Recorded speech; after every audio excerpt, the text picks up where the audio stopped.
Do you want to watch Metallica struggle through Master of Puppets in the rain first? Yeah. Yeah. Now, first of all, I want to point out a couple things. What? I like the fact that they're playing through the rain. I think it's rock and roll. I like that they're fucking old as shit. Now, the thing that I want to point out about this, Kirk is having issues. So he's got to switch out his guitar and stuff. Got it. And you'll notice in the mix, Kirk's guitar is like 5% and James' guitar is like 95%. Probably on purpose because they can see that Kirk is one man down, right? So for half this song, they're a trio. Wow. That's a side note. The main point of this is Lars gets kind of artsy and experimental, and I'll point out those moments. Okay. And I want to get your opinion on whether it's like good, because it's Lars. You don't like, that's the beauty of Lars. He walks that fine line. He makes you ask questions. You know the Germans love this though, because the Germans were like, yes, play through the rain. It is acceptable weather. There's no such thing as bad weather, only bad clothing choices. Like Kirk is struggling, right? Whew. Isn't it dangerous to play in rain Yeah, like this? very. Like, can't you just get electrocuted like a motherfucker? Yes.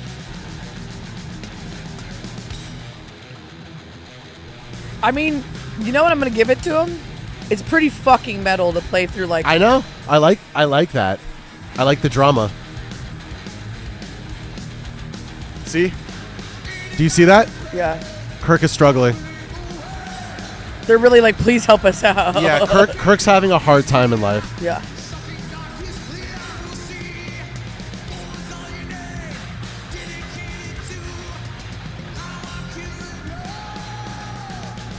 Was that necessary? No, I think he's having fun with it though. He's having a little fun. I get it. I think he's like, whatever, this show sucks. It's rainy and wet. Like, might as well just be like. Yeah.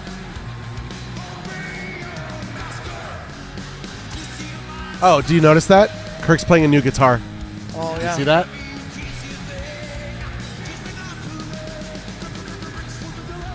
Jesus Christ, there's just water pooling on that one drum. I mean, it looks cool, though. It looks cool. Artsy Lars decision. He did it in the same part, too. Maybe he's just like, I'm going to do what I want here in this part. He does that same exact artsy decision when they do Fuel Live. Here's the thing. I don't know if I like it. Here's the thing. How many times do you think Lars has played Master of Puppets? I get it. He probably wants to shoot his dick off a little bit. But the problem is if you're going to make artsy decisions... They should be good? They have to sound tight. They can't sound like in between. You know what it is? And why Lars is Lars, right? It's almost kind of like a skater mentality when it comes to like playing the drums. Like I totally agree. He's always and first and foremost only doing it for fun. And whether he sticks it or not is unimportant to him. Yeah. He's gonna try to fucking grind that weird little rail, even if he knows he can't grind the little rail. And sometimes he sticks it. He's never sure that he's gonna stick the trick. But I think that's part of the ethos that people love about him, right? I love that ethos so much when it's executed. When it's executed by somebody who's fully in tune with their like intertwined and like they just with their instrument. There's so many drummers who do that well. Let's check out this next video. I literally haven't watched it because I wanted to save it for the show so we can enjoy it together. Reaction. The victims of Metallica's Lars Ulrich. Just Lars's victims. Wow. We're going to be going through some of his most unforgettable clashes, from the ones that tarnished his legacy to the There's another rain dramatic rain video. Another dramatic. ones where he they had tarnished the last his laugh, legacy. Come starting on. with Dave Mustaine, whose feud with Ulrich is arguably the most bitter in heavy metal history. Mustaine joined Metallica in 1981. Of course, the irony is that Dave Mustaine is an incredible musician, right? Yeah. Like in terms of being one with their instrument, Dave Mustaine's the guy. Yeah. Right? It's undisputable. Even Kirk would be like, yeah, he's a better lead guitarist than I am. But he doesn't write as catchy vocal melodies as James. Nope. And he kind of can be annoying. He's Too dorky and insufferable. Exactly. And that's why insufferable niche genres Yeah. never really max out beyond their cloud. Yeah. Is because they're not accessible. You got to water it down. You got to make it a little bit more accessible. His songwriting talents were soon overshadowed by his escalating alcoholism, which led to frequent violent outbursts. What about his heroin addiction? They woke Mustaine after a night of heavy drinking to deliver the news that he was officially being fired. Mustaine finally finally had the chance to confront Ulrich in Metallica's 2004 documentary, where he candidly revealed on camera that he has always felt second best to Metallica and still resents the way he was fired. Do you have any idea Of what I put you through. what, no, what I went through? I mean, people hate me because of you. I walk down the street and I hear some piece of shit say, Metallica, I mean. See, I mean, I feel love for it. him though. Like, I'm just the lore, arguably the best rock and roll lore of all time. This right here. Yeah. Especially because Dave is so talented and Lars is like at best average at drums. We're just talking about at instruments, yeah, right? but it doesn't matter. Sometimes that's just the way And the he cookie feels. fucking.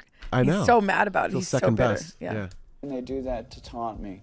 They do it to taunt I mean, me. When I would hear Metallica on the radio, I would be like, God, I have to turn this off because I just keep thinking, I up. After their conversation, Mustaine expressed Well, okay, but here's the thing: feeling it's like you used did by fuck up though. You were just too drunk, and that's wild. If James and Lars are gonna kick you out for being too drunk, dude. Ulrich, I know. believing Right? that the Yeah. discussion was Nice. more Good point. enhancing Ulrich's career at his expense rather than fostering healing. Consequently, the relationship between the two showed no signs of improvement. Their feud resurfaced in 2021 when Metallica hoped to delight fans by re-releasing a special edition of their 1982 demo tape, No Life Till Leather, which featured Dave Mustaine on guitar. Unfortunately, the negotiations between Mustaine and Metallica over publishing credits broke down when Ulrich allegedly sought songwriting credit for songs that Mustaine had written, Come halting on. the re-release and keeping it from seeing the light of That sucks. Lars is a bully day. Yeah, he is trying to with a bully. Napoleon complex. Yeah. Mustaine would comment on the dispute in an interview with Rock Hard magazine, stating, I could not willingly enter into a new agreement with these guys predicated on Lars getting credit for my songs. Yeah, exactly. Yeah, I'm fair's not fair. afraid of Lars Ulrich, and I'm not giving him my percentage. Yet Yeah. Mustaine is not the only musician that missed out on rock and roll stardom after clashing with Ulrich, as founding Metallica bassist Ron McGovney also had a notoriously strained relationship with the drummer. In an interview with MetallicaWorld.co.uk, McGovney revealed his initial hesitation to join Metallica, citing his belief that Ulrich was the worst drummer he had ever heard. Despite his reservations, McGovney joined the band, but soon found himself in frequent conflicts with Ulrich and was often pressured into chauffeuring Ulrich around town. Meanwhile, unbeknownst to McGovney, Metallica was secretly negotiating with bassist Cliff Burton to replace him. Eventually, the band initiated a campaign of harassment to pressure McGovney into They're so quitting, hot which back he in the day. ultimately did in 1982. Ulrich often butted heads with producers in the studio while recording the band's early albums. Producer Flemming Rasmussen has openly criticized Ulrich That for man his has no lips. inability to play on beat, even branding him absolutely I didn't useless. see a single lip there. When the You just called him absolutely useless. It's true. You're not living for that? at the studio am. to record their Ooh, fourth album, I know where this is going. titled And Justice for All, Ulrich would completely take over the mixing process, Yeah. forcing sound engineer Steve Thompson to make the bass guitar virtually inaudible in the mix. Negative 12 dB on the bass, plus 12 dB on the drums, something like that. It's like a 24 dB difference between the drums and bass on this album. Why would you want to do that? Because you're an egomaniac. Who, to be fair, Lars's drum sound is amazing on that album, and I love his I love his ideas. I love his execution. I wish he kept it up, but you know, they wanted to go mainstream and then they sold 1 billion records, so who am I to say? Panicked by the thought of being associated with such a horribly engineered album, Thompson would even try to quit the project, but was prevented from doing so by the band's management. The resulting album, with its harsh and dry sound, faced criticism from both fans and music journalists, and Metallica frontman James Hetfield would later admit that the album would have benefited from a mix different from the one Ulrich forced upon them. Ulrich's overbearing control of the band might explain the rumors that began circulating in the 80s about Metallica planning to get rid of Lars Ulrich. According to Anthrax guitarist Scott Ian, Metallica's Cliff Burton and Kirk Hammett confided in him about their plans to dismiss Ulrich in 1986. Citing creative and professional differences, Metallica reportedly intended to fire their drummer as soon as they returned to the US after completing their European European tour, even if it meant losing the rights to the Metallica name, which Ulrich held. However, Oh my God, this wow. plan changed dramatically following Cliff Burton's untimely death.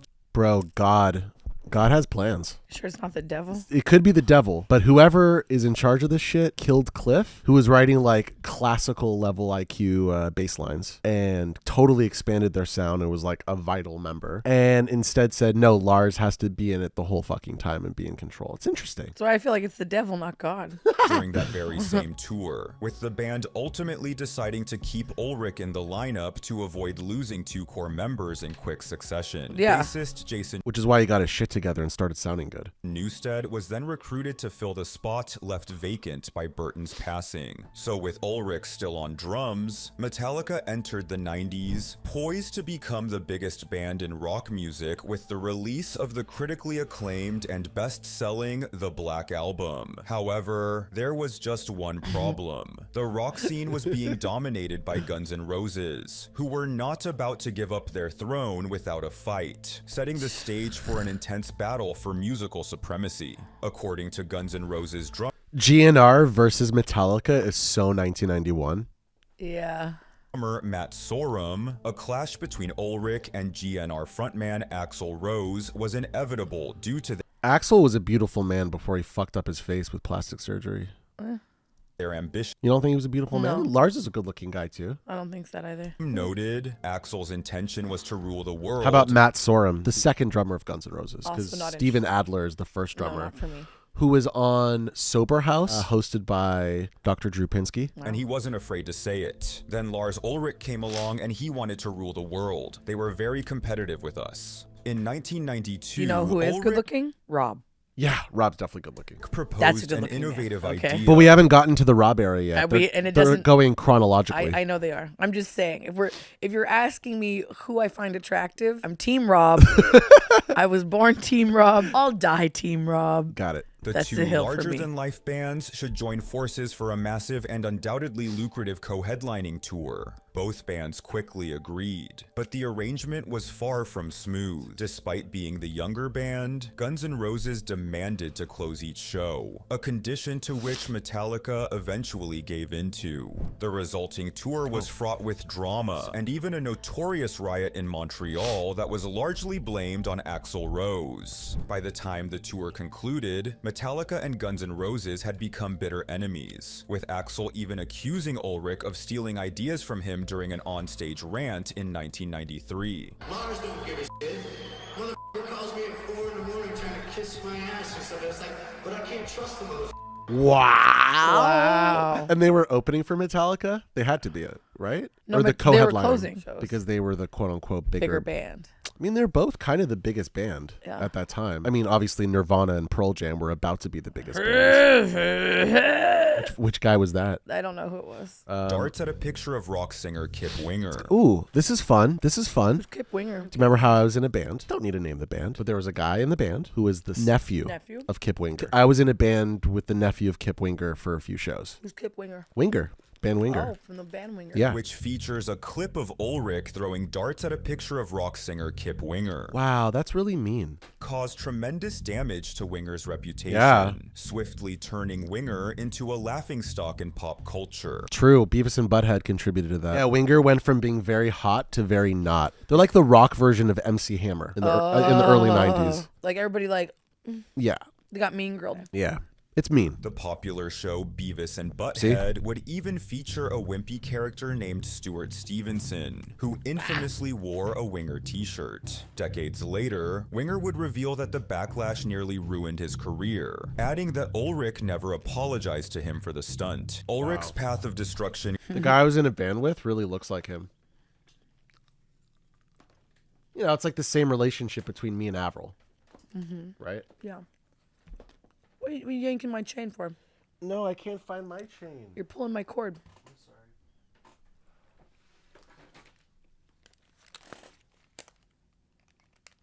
Hey, we're getting to load reload era. This is very exciting. Remember how I made a reload joke about the internet? You did about the load and the reload. I do remember that.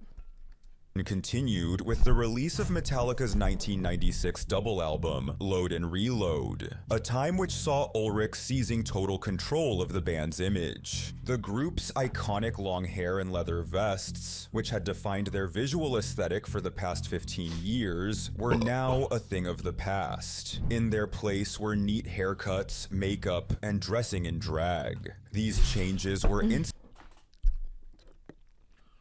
What? Are you calling eyeshadow dressing in drag? That's pretty homophobic during Yeah. the podcast, I'm just going to say. What do you mean dressing What? in drag?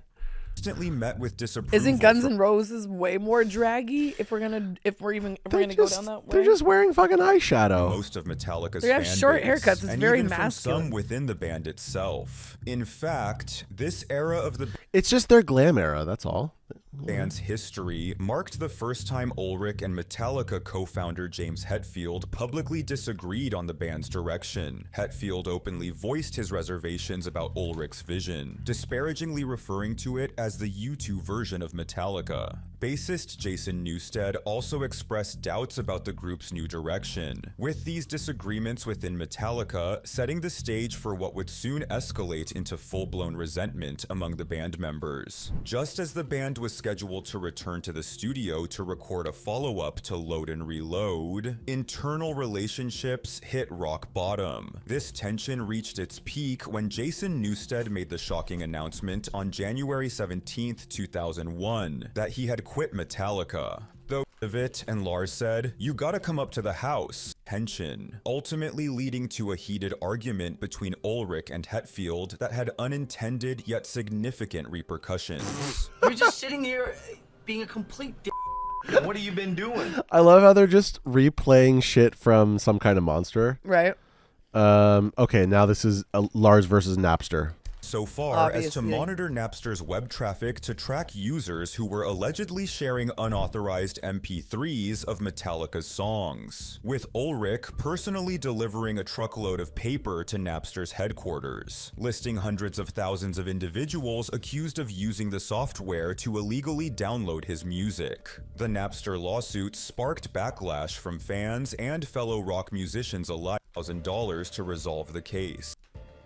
3-minute conversation in there. I mean, it's as you know. All right, we get the idea. And there we have it. That's the Metallica segment. I love it because Lars was so mad because he's a businessman and he was losing money. He's being robbed.